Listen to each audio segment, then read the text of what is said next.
Hello friends, welcome back to my channel. চলে এসেছি আরও একটি নিউ ব্লগে। তো আজকের ব্লগটা একটি অন্যরকম হবে। আজকের উপস্থিত ছিলাম জেন্ডার মেলাতে। এটি অনুষ্ঠিত হয়েছিল ঢাকুরিয়াতে।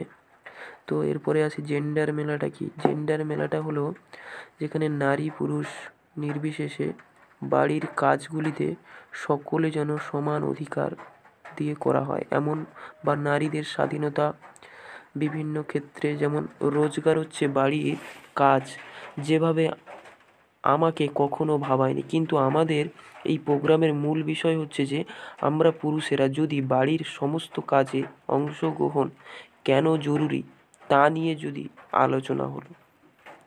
কাজের কি কোনো লিঙ্গভেদ আছে আপনারা বলুন। কিন্তু নতুন পরিচয় আমি কাজের ভেদাভেদ ভাঙতে সক্ষম হয়েছি। আমি এখনও বাড়ির সব কাজ করি, বা আমার কাজ করতে ভালো লাগে, কারণ সব কাজই আমার, তাই নেই কোনো লাজ। এইরকম একটি প্রোগ্রামে উপস্থিত ছিলাম। খুবই সুন্দর একটি অনুষ্ঠান, তোমরা দেখতে থাকো, অবশ্যই ভালো লাগবে। এবং চ্যানেল নতুন হলে অবশ্যই সাবস্ক্রাইব করো এবং পাশের বেল আইকন অন করে রেখো। এই প্রোগ্রামটা খুবই সুন্দর, ফার্স্ট থেকে লাস্ট পর্যন্ত দেখো, অনেক কিছু দেখতে পারবে, শিখতে পারবে। এবং এখানে উপস্থিত ছিল অনেক নামি দামি গেস্ট এবং সকল শ্রেণীর মানুষ ভেদাভেদে এই অনুষ্ঠানটি সম্পূর্ণ হলো। তো সবাই ভালো থেকো এবং সকলকে ভালো রেখো, এবং ভিডিওটি ফার্স্ট থেকে লাস্ট পর্যন্ত দেখতে থাকো।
बनाएगी।